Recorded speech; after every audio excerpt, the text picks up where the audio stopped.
আল্লাহর রাসূল তেলাওয়াত করে শুনিয়ে দিলেন ওয়াল আসরি ইন্নাল ইনসানা লাফি খুসর ইল্লাল্লাযীনা আমানু ওয়া আমিলুস সালিহাতি ওয়া তাওয়াসাউ বিল হাক্কি ওয়া তাওয়াসাউ বিস সাবর। হযরতে আবু বকর আল্লাহর রাসূলকে ডাক দেয়া বলে, আল্লাহর রাসূল, আমি যখন আপনার সাথে দাওয়াতের কাজে বের হয়ে যাইতাম সবাই বলতো আমি ক্ষতিগ্রস্ত। আসলেও কি আমি ক্ষতিগ্রস্ত কিনা আমি একটু জানবার চাই আল্লাহর রাসূল। আমি যখন মানুষদেরকে এমনি কিছু হাদিয়া দিয়া দিতাম সবাই বলতো আবু বকর তুমি ক্ষতিগ্রস্ত। ও রাসূল আসলে আমি কি ক্ষতিগ্রস্ত কিনা আমি রাসূল একটু জানবার চাই। এবার আবু বকর ডাক দেয়া বলেন, আল্লাহর রাসূল, আমি আমার পুরা দোকান বিক্রি করে দিয়া বেলালকে আজাদ করছি।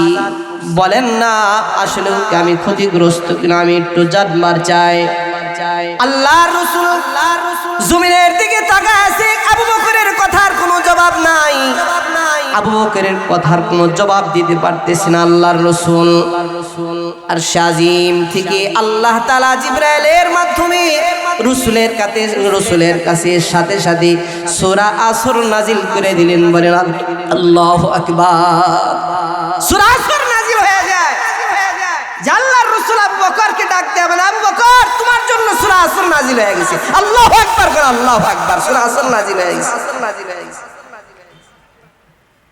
আল্লাহর রাসূল তেলাওয়াত করে শুনিয়ে দিলেন ওয়াল আসরি ইন্নাল ইনসানা লাফি খুসর ইল্লাল্লাযীনা আমানু ওয়া আমিলুস সালিহাতি ওয়া তাওয়াসাউ বিল হাক্কি ওয়া তাওয়াসাউ বিস সাবর। আল্লাহ তাআলা আয়াত নাজিল করে দিলেন, আল্লাহর রাসূল আয়াত শুনিয়ে দিলেন। আবু বকরকে ডাক দেয়া বলেন, আবু বকর ওয়াল সময়ের কসম, সমস্ত মানুষ নিশ্চয় ক্ষতিগ্রস্ত, কিন্তু তারা নয় যাদের কাছে চারটা গুণ আছে। এক নাম্বার যাদের কাছে ঈমান আছে, দুই নাম্বার যাদের কাছে আমলে সলিহ আছে, তিন নাম্বার যাদের কাছে হকের দাওয়াত হকের কথা বলা আছে, তিন নাম্বার চার নাম্বার দাওয়াত। এই চারটা গুণ যার কলিজার ভিতরে আছে তারা কখনো ক্ষতিগ্রস্তের ভিতরে নাই। আল্লাহু আকবার কোন আল্লাহু আকবার কোন। যারা ঈমানওয়ালা পুলসিরাতের উপর দিয়া যখন একজন মুমিন বান্দা যখন হেঁটে যায়, একজন ইমানদার যখন পুলসিরাতের উপরে যখন হেঁটে যায়, একজন ইমানদার যখন পুলসিরাতের উপর দিয়া যখন হেঁটে যায়, তখন নিচে জাহান্নাম আল্লাহর কাছে দোয়া করতে থাকে, দরখাস্ত করতে থাকে, আল্লাহ এই যে পুলসিরাতের উপর দিয়ে একজন মুমিন বান্দা চলে যেতেছে, পুলসিরাতের উপর দিয়ে একজন ইমানদার বান্দা চলে যেতেছে, ভুলেও যদি এই ইমানদার বান্দা আমি জাহান্নামের উপরে যদি পড়ে যায়, আমি জাহান্নাম কিন্তু এই মুমিনের জন্য নিভে যাব। আল্লাহু আকবার কোন আল্লাহু আকবার। এই একজন মুমিন বান্দার জন্য জাহান্নাম নিভে যেতে চায়। হযরতে আবু বকর সিদ্দিক রাদিয়াল্লাহু তাআলা আনহু যখন দোকানদারি করতেন, আল্লাহর রাসূল যখন আবু বকরের দোকানের সামনে চলে আসতেন, দাওয়াতের জন্য যখন বের হয়ে যাবেন, সাথে সাথে আবু বকর দোকান বন্ধ করে দেয়া, শাটার বন্ধ করে দেয়া রাসূলের সাথে বের হয়ে যায়। পাশের দোকানদার একজন ইহুদি দোকানদার মনে মনে এবং প্রকাশ্যে বলতেন, আবু বকর তো ক্ষতিগ্রস্ত হয়ে যেতেছে, আবু বকর ক্ষতিগ্রস্ত। আল্লাহর রাসূলের সাথে যদি বের হয়ে যায় তাহলে কি মানুষগুলা ক্ষতিগ্রস্ত হয়ে যায় না? কখনো ক্ষতিগ্রস্ত হয় না। সে দাওয়াতের কাজে বের হয়ে যাইতেছে। ওমান আহসানু কাওলাম মিম্মান দাআ ইলাল্লাহ ওয়া আমিলা সালিহান ওয়া ক্বালা ইন্নানি মিনাল মুসলিমিন। দাওয়াতের কাজে বের হয়ে যাইতেন হযরত আবু বকর সিদ্দিক রাদিয়াল্লাহু তাআলা আনহু প্রতিনিয়ত আল্লাহর রাসূলের সাথে দাওয়াতের কাজে বের হইতেন। আবার যখন নতুন মুসলমান হয়ে আবু বকরের দোকানের সামনে চলে আসতেন, আবু বকরকে ডাক দেয়া বলতেন, আবু বকর 2 দিন যাবত কোনো কিছু খাই না, অথবা 1 দিনের অনাহারি, 2 দিনের অনাহারি, যদি আমারে কিছু দাও তাহলে আমার পেটে কিছু যাবে, তুমি কিছু আমাকে দাও। হযরতে আবু বকর দোকান থেকে এমনি তাদেরকে হাদিয়া দিয়া দিতেন। পাশের দোকানদার ইহুদি দোকানদার আবু বকরকে ডাক দেয়া বলেন, আবু বকর, এমনি তো তুমি, তোমার দোকান বন্ধ থাকে, এমনি তো তুমি ক্ষতিগ্রস্ত। আবার এই মানুষদেরকে এমনি যদি হাদিয়া দেয়া দাও তাহলে তো তুমি আরো ক্ষতিগ্রস্ত হয়ে যাবে। মুহতারাম হাজিরিন, খুব দিল দিয়া শুনবেন বাপজান আমার। আবু বকর প্রতিদিন দোকান থেকে বাড়ি যায়, আবার বাড়ি থেকে দোকানে আসে। মাঝখানে একটা দৃশ্য হযরত আবু বকর তার চোখের সামনে চলে আসে। প্রতিনিয়ত হযরত আবু বকর যখন উমাইয়ার বাড়ির সামনে দিয়া যখন যায়, উমাইয়া হযরত বেলালকে ঈমান আনার কারণে অত্যাচার করে। বেলাল হাত বলে চিৎকার করে, উত্তপ্ত বালুর উপরে শুয়াইয়া হযরত বেলালকে অত্যাচার করতেছে। বেলাল সহ্য করতে পারে না, আর বেলাল আহাদ বলে আসমানের মালিককে আল্লাহ আল্লাহ বলে ডাকি। একদিন হঠাৎ করে আবু বকর বেলালকে ডাক দেয়া বলেন, বেলাল, উমাইয়া যে তোমার এত মারে, এত অত্যাচার করে, তুমি কি একটু আস্তে আস্তে আল্লাহর নাম বলতে পারো না? বেলাল চোখের পানি ছেড়ে দেয়া ডাক দেয়া বলেন, আবু বকর না, আস্তে বললেও আল্লাহ শুনে, জোরে বললেও আল্লাহ শুনে, তুমি কি একটু আস্তে আস্তে বলতে পারো না? বেলাল ডাক দেয়া কয় না, আস্তে বলা যায় না, তার কারণ উমাইয়া যে আমারে মারে আর আমারে যে প্রহার করে, আর আমি যে আল্লাহর নামের ডাক আল্লাহ আল্লাহ আল্লাহ বলে বলে যখন আমি ডাকি, আমি ডাকের ভিতরে এত মজা খুঁজে পাই যে মেরের চাইতেও বেশি মজা আমি আল্লাহর নামের ডাকের ভিতরে পাওয়া যায়। আল্লাহু আকবার করে, আল্লাহ মেরের চাইতেও ওই আল্লাহ পাকের নামের ভিতরে হযরত বেলাল মজা বেশি পাওয়া যায়। এই জন্য জুড়ে জুড়েই ডাকে আল্লাহরে। তো বেলালের মা আবু বকর, বেলালের মা বেলালকে ডাক দেয়া কয়, বেলাল, একটু ক্ষণিকের জন্য কি তুমি মালিককে ভুলে যেতে পারো না? বেলাল মারে ডাক দেয়া কয়, মা, আমি তো মালিককে ভুলে যেতে পারি না। তার কারণ তখন হযরত বেলাল জিহ্বার ভিতরে পেরাক মারছে, নাক ছিদ্র করে দিছে। জিহ্বার ভিতরে যখন পেরাক মারছি, জিহ্বা দিয়া রক্ত বের হয়া গড়ায় গড়ায় পড়তেছে। নাক ছিদ্র করে দিছে, ছিদ্র করে দিয়া ভিতর দিয়া রশি লাগা দিয়া বাচ্চাদের হাতে দিয়া দিছে। বাচ্চারা ডানে টানে, আরেকবার বামে টানে, সামনে টানে, আবার পিছনে টানে। বেলাল সহ্য করতে পারে না। বেলাল মারে ডাক দেয়া কয়, মা, এমন যখন অত্যাচার যখন শুরু হয়ে গেছি, আমি তখন আল্লাহ আমার সাথে সাক্ষাৎ যখন দেয়া ফেলাইছে, আমি বেলাল ক্ষণিকের জন্য কি মালিককে ভুলে যেতে পারি? আল্লাহু আকবার কোন, আল্লাহু আকবার। বেলাল একটু সময়ের জন্য মালিককে ভুলে যেতে পারে। মুহতারাম হাজিরিন, এমন মোহাব্বতে কি কোনোদিন মালিককে আমরা ডাকছি কিনা? বাপজান আমার, আজকে যে এই যে আমাদের মুফতি মুস্তাকুন নবী কাসিমি সাহেব আসতেছেন, তার দিলের ব্যথা যে কেমন, অথবা তার প্রত্যেকটা কথার ভিতরে আল্লাহ পাকের নূর আছে, মজা আসে, এই মজা নিয়ে নিয়ে কথা কয়। তার জিকিরের যে বয়ান আপনারা শুনেন, আমার তো অনেক সময় ওই মোবাইলে যখন শুনি, ওইটার ভিতরে তখন হালত চলে আসে যে এত সুন্দর বয়ান, অথবা তাহকিক আলোচনা, এত মজা। মুহতারাম হাজির, এই জন্য বাপজান আমার, মজা লয়া লয়া আল্লাহরে ডাকি। হযরত বেলাল হঠাৎ করে একদিন উমর রাদিয়াল্লাহু তাআলা আনহু পুরা দোকানটা বিক্রি করে দিছি। আর হযরত উমরের হযরত আবু বকরের শুধু চিন্তা কেমনি বেলালকে আজাদ করা যায়, কেমনি বেলালকে আজাদ করা যায়, কেমনি বেলালকে আজাদ করা যায়, শুধু একটাই চিন্তা। হযরত আবু বকর সিদ্দিক রাদিয়াল্লাহু তাআলা আনহু হযরত আবু বকর তার পুরা দোকানটা বিক্রি করে দিছে। আল্লাহু আকবার কন্না, পুরা দোকান বিক্রি করে দিছে। হযরত আবু বকর পুরা দোকান বিক্রি করে দিয়া টাকা লয়া উমাইয়ার বাড়ি চলে গেছে। হযরত আবু বকর পুরা দোকান বিক্রি করে দিয়া টাকা লইয়া হযরত আবু বকর উমাইয়ার বাড়ি চলে গেছে।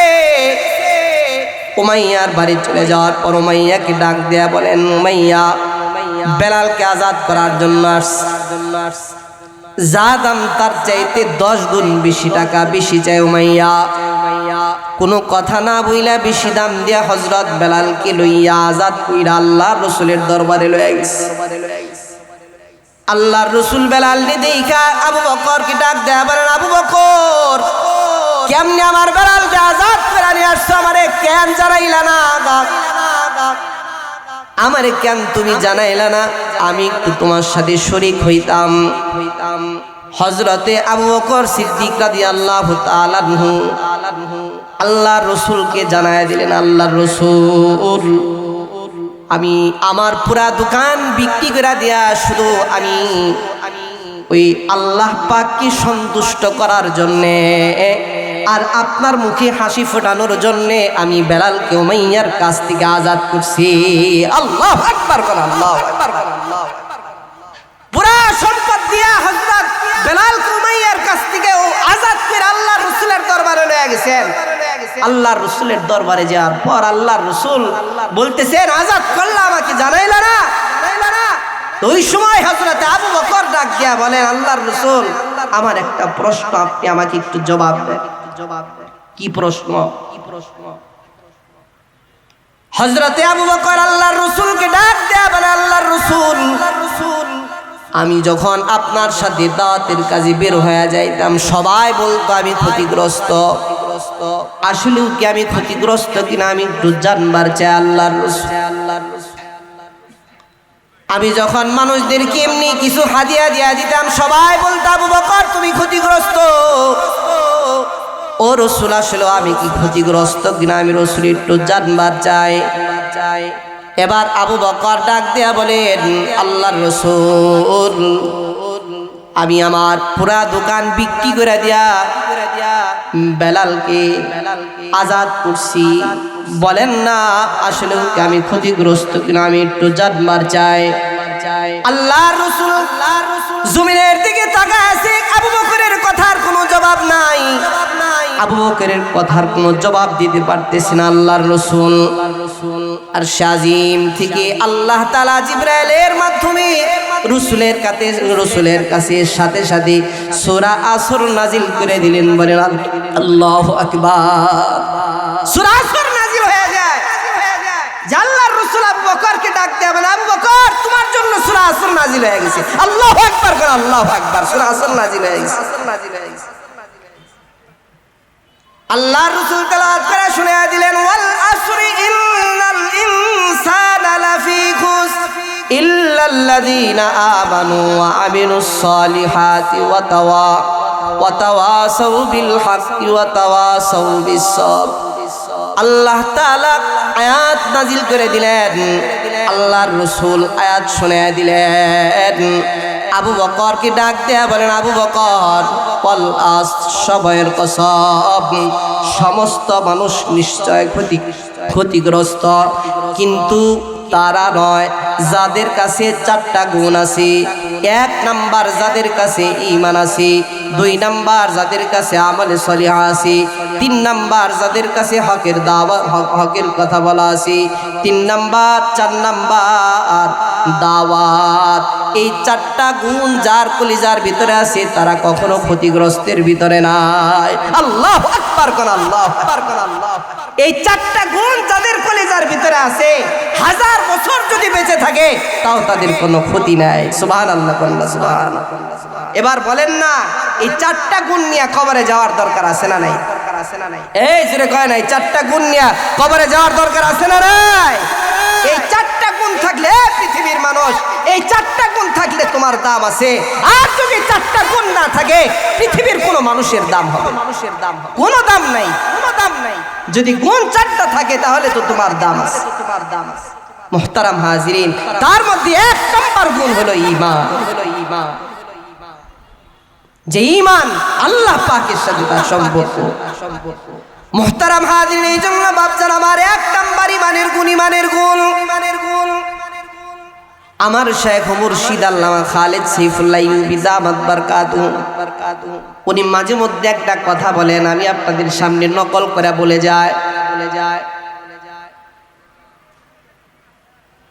যারা হযরত ঈমান, যারা ঈমানওয়ালা, পুলসিরাতের উপর দিয়া যখন একজন মুমিন বান্দা যখন হেঁটে যায়, একজন ইমানদার যখন পুলসিরাতের উপরে যখন হেঁটে যায়, একজন ইমানদার যখন পুলসিরাতের উপর দিয়া যখন হেঁটে যায়, তখন নিচে জাহান্নাম আল্লাহর কাছে দোয়া করতে থাকে, দরখাস্ত করতে থাকে, আল্লাহ এই যে পুলসিরাতের উপর দিয়ে একজন মুমিন বান্দা চলে যেতেছে, পুলসিরাতের উপর দিয়ে একজন ইমানদার বান্দা চলে যেতেছে, ভুলেও যদি এই ইমানদার বান্দা আমি জাহান্নামের উপরে যদি পড়ে যায়, আমি জাহান্নাম কিন্তু এই মুমিনের জন্য নিভে যাব।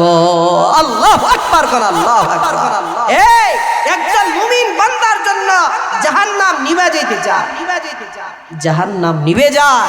একজন মুমিনের দাম কত হবে যে জাহান্নাম একজন মুমিনের জন্য নিভে যেতে চায় আর আল্লাহ পাকের কাছে দোয়া করতে থাকে, আল্লাহ জাহান্নাম আমি নিভে গেলাম কিন্তু এই মানুষটাকে তুমি জান্নাতে ঢুকায়া দাও। সুবহানাল্লাহ, সুবহানাল্লাহ। মুহতারাম হাজিরিন, এই জন্য 1 নম্বর হলো ঈমানের গুণ নিয়ে কবরে যাওয়া। 1 নম্বর হলো কি জোরে কর, ঈমান। মুহতারাম হাজিরিন, এই ঈমান আমরা 5 টাকার বিনিময়ে বিক্রি করে দেই, ঠিক কিনা জোরে কর না? মুহতারাম হাজিরিন, আমাদের টাঙ্গাইলে তো এক অবস্থা খুব সুন্দর আছে, কিন্তু বাংলাদেশের বিশেষ করে পার্বত্য চট্টগ্রাম এবং সেই শেরপুর নালিতা বাড়ি যায় দেখেন আপনারা যে ঈমান কিভাবে বিক্রি হয়। 5 কেজি আটার বিনিময়ে, 5 কেজি আটার বিনিময়ে ঈমান বিক্রি করে দেয়। সে জানেই না, আজও পর্যন্ত সে মুসলমান, আজও পর্যন্ত সে জানে না কোরআন কি, আযান কি, ইসলাম কি, এটা কিছু জানে না, কিন্তু মুসলমান। মুহতারাম হাজিরিন, এই জন্য বাপজান আমার 1 নম্বর ঈমান নিয়ে কবরে যাওয়া।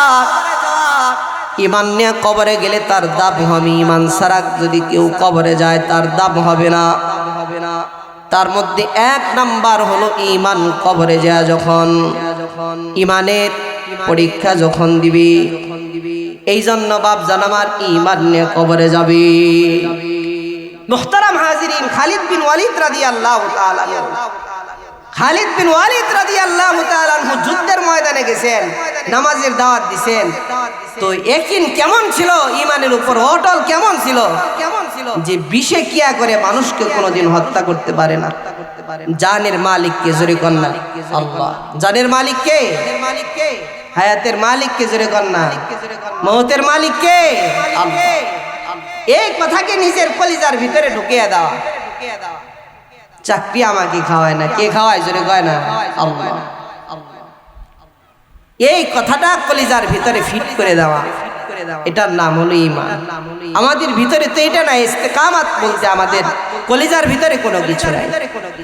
মুহতারাম হাজিরিন, খালিদ বিন ওয়ালিদ যুদ্ধের ময়দানে যখন দাওয়াত দিতেছিলেন সর্বপ্রথম, তো ওই সময় প্রতিপক্ষকে বলতেছিলেন যে তোমার সাথে তো আমার কোনো শত্রুতা নাই, কিন্তু তুমি যদি কালেমা পড়ে মুসলমান হয়ে যাও তোমার সাথে আমার কোনো যুদ্ধ নাই।